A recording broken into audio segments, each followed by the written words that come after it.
Hey guys, well, welcome back to another management vlog. If you guys have been keeping up with our show, you notice that every single week we produce at least one, if not two episodes a week. Well, about a year and a half ago, I did a vlog talking about that we are now in a CWD restricted county here in Southwest Missouri, which means that we have to follow the CWD rules.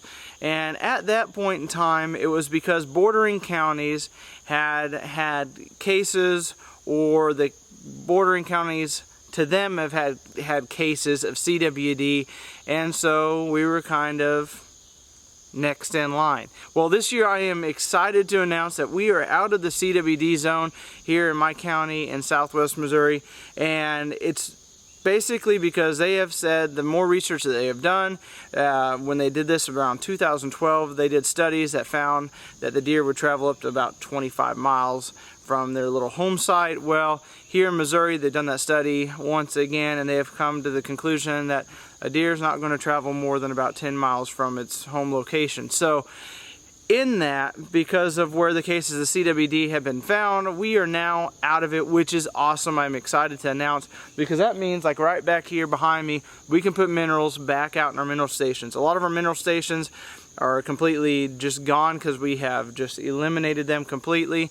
When the rule came in effect, we took all the mineral out.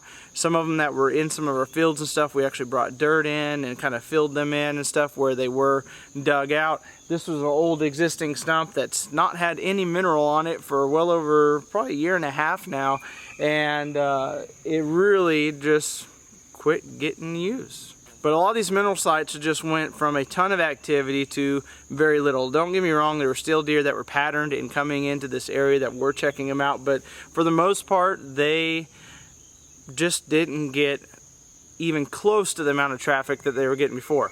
Now, do I think deer minerals are like some kind of magical substance that are going to make every deer express its full potential? No, I do not. I think it's a variety of everything coming together, but I think minerals do play a role in that. But if I can spend a few bucks and put a mineral out on my place and have that in combination with native browse and every other management tool kind of coming together to hopefully help not only bucks express their full potential in their antler development, but have just better fawn health and better doe health and just better body weight on the deer, then I am going to do that. You've seen on our videos that we have come in and we've put minerals out on stumps. We cut little notches at the top of the stump so it kind of holds the mineral.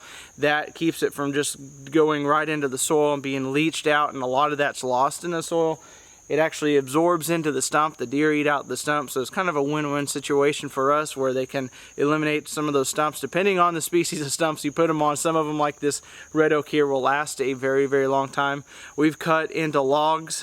We've cut kind of troughs into logs and poured mineral into there just so it's not sitting right on the ground. Other methods that we've seen out there where people will lay out a rock and put a mineral on a rock, and I like doing that. I don't like taking mineral and dumping it right into the soil. So much of that leaches out, so much of it's wasted. I'd rather the deer be able to pick up all of that and not be leached out and everything there. So that's the way that we do it. Now, the biggest reason for me putting out mineral on any of my properties by far is to collect inventory of my deer herd. It gives me 365 days of just kind of watching my deer herd and seeing the health and progression of my deer, seeing how many ticks they have on them, seeing the fawn recruitment numbers come in, and see what bucks are coming in and out of the area. It's just kind of a social hub for it. And when you don't have these mineral sites in the Ozarks here, it can be very, very hard to capture and get a good idea of the buck and doe inventory that you really have on your property.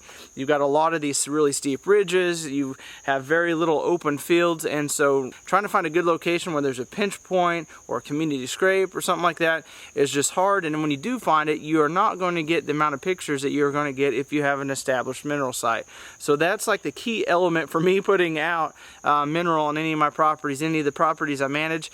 It allows me to know it's not going to allow me to go, okay, this is where the buck is coming in and what time he's coming in. For the most part, I look at it as inventory to know what deer are on that property that I have to hunt, and if I want to pursue deer on that property versus another property, because they will change their patterns and change their travel routes through those properties throughout the entire season. So it's no guarantee that I'm going to pattern deer really on the minerals. But here we've got the minerals set up over a spy point. They're fun to collect videos on, to turn your cameras onto photo mode and really capture some really unique content. And you get a lot of animals using it. It's not just deer. You're going to get foxes in here, coyotes, you're going to get squirrels that come up on that, hawks that land on it. But a lot of animals come into this area and really utilize that mineral or are attracted to that area because of the amount of animals that are using that area.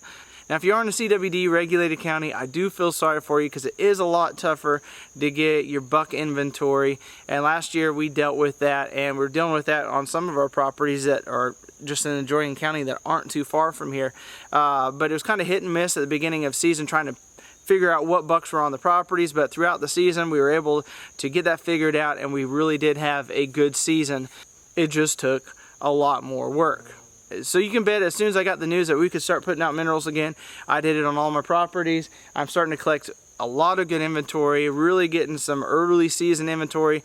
And like I said, it just allows me to know the bucks that are going to be there come this hunting season, so I can really put the time into certain properties that I really want to pursue some of the bucks on. So anyway, I'm going to get over here, check this spy point camera, see what's coming into this mineral, start getting some of this cooler weather, a lot more rain coming in. They're going to start hitting on that mineral a whole lot more, and we will keep updating you guys on all the photos and videos that we're collecting there. But if you guys would, comment down below if you're in a CWD restricted county, some of the issues that you've had with some of the CWD regulations and everything. I'd like to hear about it down below. Please give a big thumbs up, and guys, make sure that you follow and subscribe because we got a lot more videos coming out, and it won't be too long. We'll be producing weekly hunting vlogs, so you guys will not want to miss out on that. So guys, until next time, have a better than average day.